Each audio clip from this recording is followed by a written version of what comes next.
Thank you very much, President, for your message. Please remain standing for the exit of callers.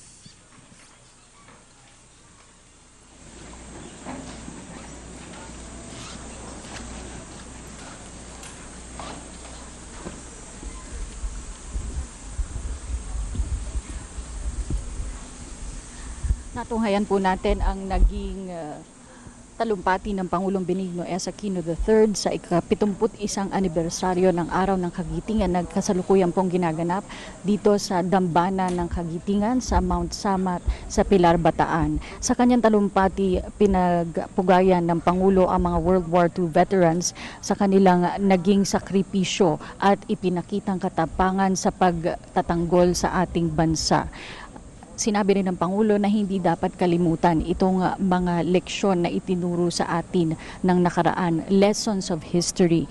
At bilang ganti ayon sa pagtanaw ng utang na loob sa mga nagbuwis ng kanilang buhay sa bansa ay pinaigting pa ng pamahalaan ang pangangalaga sa kapakanan nila at ng kanilang mga pamilya. Ibinida ng Pangulo ang mga programa ng pamahalaan tulad ng compensation, healthcare at pagbibigay ng subsidy sa mga war veterans.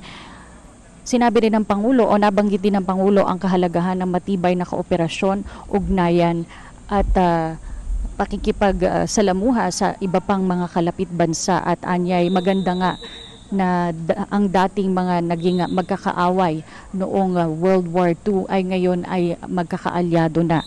At bilang pangwakas sinabi ng Pangulo sa mga kabataan sa bagong henerasyon na ipamalas ang kahandaang ialay ang sarili tungo sa landas ng pagbabago. At bago ang naging talumpati ng Pangulo ay nagsalita rin ang ambassador ng Japan na si Ambassador Toshina Orabe. He paid tribute to those who faced hardship and pain nitong nakaraang ikalawang digmaang pandaigdig noong pananakop ng mga Hapones sa ating bansa. Siya rin ay nag-apologize sa mga dumanas ng paghihirap noong panahon ng Japanese occupation.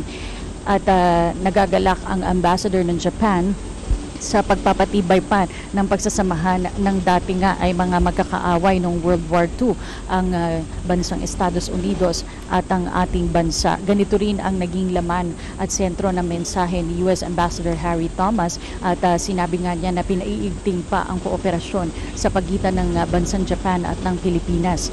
At pinagpugayan din ng ambassador ang naging katapangan at mga sakripisyong dinanas ng mga veterano natin, ng di lamang ng mga Pilipino, maging ng mga Amerikanong veterano noong World War II. At sinabi nga niya na huwag kalimutan ang kanilang mga naging sakripisyo para sa bayan at para madanas natin kalayaan na ating tinatamasa sa ngayon.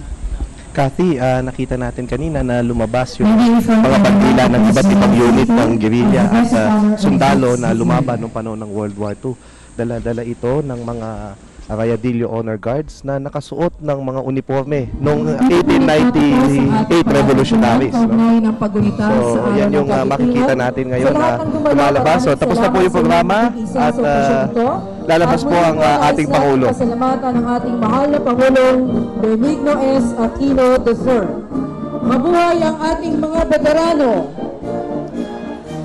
Muli isang magandang umaga at pagpalain nawa tayo ng dakilang lumikha. Yan nga po ang hudyat, ang exit of colors, ang hudyat ng maigli ngunit makabuluhang programa dito mismo sa paanan ng Dambana ng Kagitingan sa Mount Samat sa Pilar, Bataan.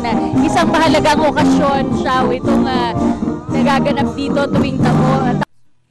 Dahil nga hindi lamang sa makasaysayan nitong lugar na ito, ngunit ang sentro nga at pinagpupugayan sa selebrasyon ngayong araw ay ang ating mga veterano na marami ay narito pa rin at nakikibahagi sa paggunita ngayong araw na ito. Oo nga, no? At lagi dapat din natin sabihin na bagamat may binibigay yung pamahalaan ng Estados Unidos at ng Pilipinas, no, patungo sa mga veterano, no, para sa kanilang benepisyo, hindi talaga ho ito sapat, no, upang matumbasan. Kaya isang nakikita ko na pwede nating gawin bilang mga mga kabataan, Meron pong halimbawa, pagbababa ay sa gawin yung inyo. pinakamabuti, no? Makatulong tayo sa national development, yung lahat ng mga ginagawa natin, lahat tayo, kung lahat tayo ay magiging mabuti sa ating gagawin, doon natin may papakita na hindi na sayang yung mga ipinaglaban nila noon. Kasi noong sila'y lumaban dito sa mga lugar na ito, no, na ngayon ay narito tayo, noong sila'y lumaban at nagpakasakit at yung iba sa kanilang mga kaibigan ay namatay, tayo yung kanilang iniisip. No?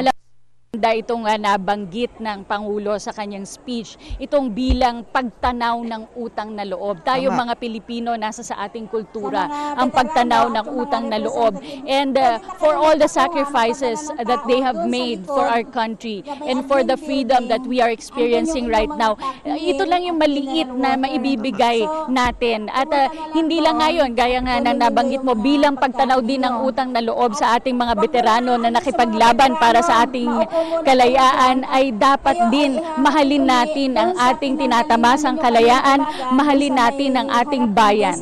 At nakikita natin na napakainit ngayon dito at ako nga'y pinapawisan at lahat ay pinapawisan at may imagine natin na kung gaano kahirap yung dinanas nila dito na April din yon nung sila'y pinalakad patungo sa Kapas at lalo sa Kapas ang dami ring namatay dahil sa sakit, no? Mas marami actually namatay sa Kapas dahil sa sakit kesa sa mga kesa sa paglakad, So, yung mga ganito pag inuulit-ulit natin eventong ito, sana ma-realize natin na dapat tayong nasinwerte na hindi maranasan yung mga bagay na ito. Dapat tayo din ginagawa din natin yung ating mga munting kabayanihan araw-araw. At maganda rin itong nabanggit ni Ambassador Urabe sa kanyang speech, no? Siya ay nag-apologize hindi lamang sa mga Pilipinong dumanas ng kahirapan, ngunit sa lahat ng dumanas ng kahirapan noong Japanese occupation, hindi lamang yung mga sundalo, kundi pati yung mga mamamayan na nasako.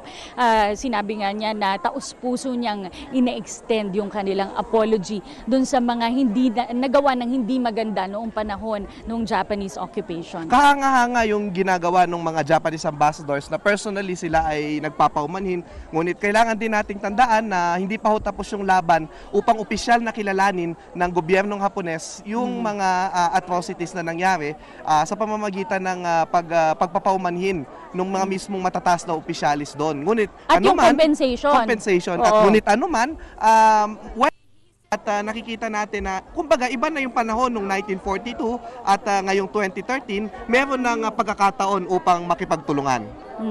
At hanggang sa ngayon ay I think marami pang programa ang nakahanay para sa pagpapatuloy pa rin ng War Veterans Week na ating ginugunita po buong linggo po. Ngayon po titignan natin ang pananaw ng isang kabataan, no? Dahil ito ay para sa kabataan, yung tema natin ay upang magkaroon ng yung daang matuwid, itong mga veterano na naghawan, tuwid na landas, kabataan po ang nagtatamasa nito at kabataan ang dapat magpatuloy, no? Yung mga pinamana po ng ating mga lolo at lolang mga veterano ay ang kalayaan na tinatamasa natin sa ngayon. So mahalaga pong malaman ito namang pananaw ng kabataan sa mga nangyari nung dati, yung mga leksyon. Dahil ito rin ang in-underline ng ating Pangulo sa kanyang naging talumpati. Huwag po nating kalimutan mga leksyon na itinuro sa atin ng nakaraan, ng history. Okay.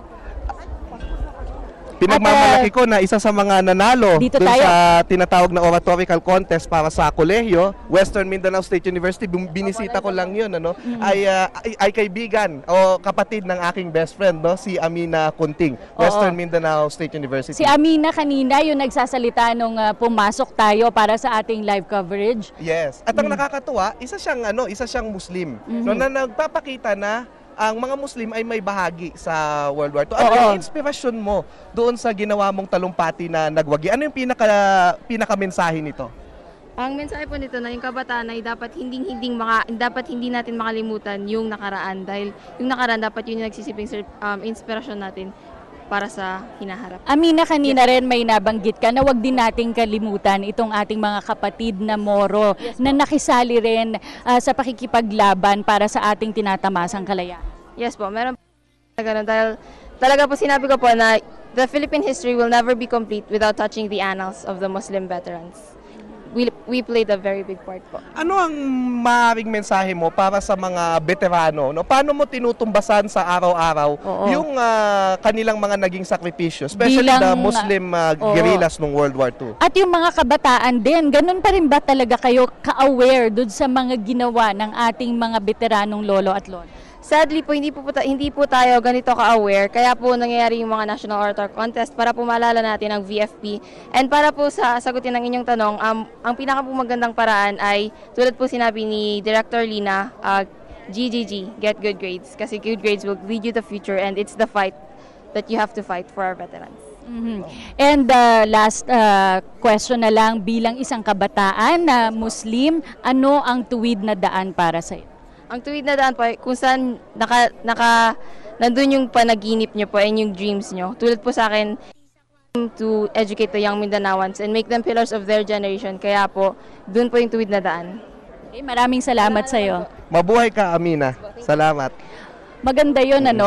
Get good grades. GGG, get good grades. Yun ang maibabalik nga naman ng kabataan sa ating mga lolo at lolang veterano, yung mga nakipaglaban po para sa ating bansa, nabuwis ng kanilang buhay, ibalik sa bansa by studying hard, no? Tama. In their own little way. Dahil this will contribute to nation building. At ang pwedeng makita dyan, pwede kong idagdag yung sinabi ni na Emilio Jacinto, ni na Jose Rizal, na ang puno, na ang isang buhay na hindi inalay sa isang balak na dakila ay kahoy na walang lilim kundi man damong makamandag. Ibig sabihin, wag lang get good grades, no? It doesn't stop there. Kailangan may mga causes ka din, may mga ipinaglalaban ka din sa iyong buhay that will make your life worth living for, no? At mas malaki pa kaysa sa iyong pansariling mga interest lamang, no? So, yung mga mental issues, corruption, anti-corruption issues, pagiging involved sa government, ito yung mga iba't ibang kabayanihan na pwedeng gawin ngayong panahon na ito ng kabataan, especially the cyberspace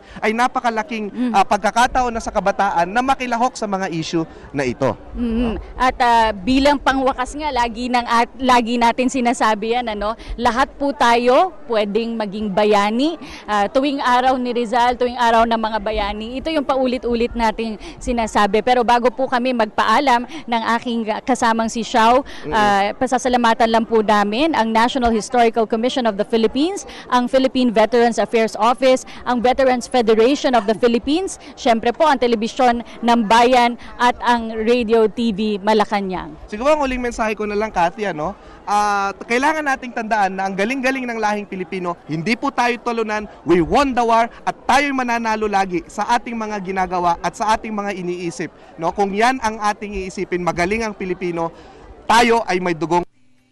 Maraming salamat din sa iyo, Xiao, sa pagbibigay sa ating lahat ng historical background sa mga kaganapan na mahigit 70 taon nang nakaraan dito sa Bataan. At sa ngalan nga po ng aking kasamang si Xiao Chua at ng Telebisyon ng Bayan sa tulong ng Radio TV Malacanang, ako po si Cathy San Gabriel.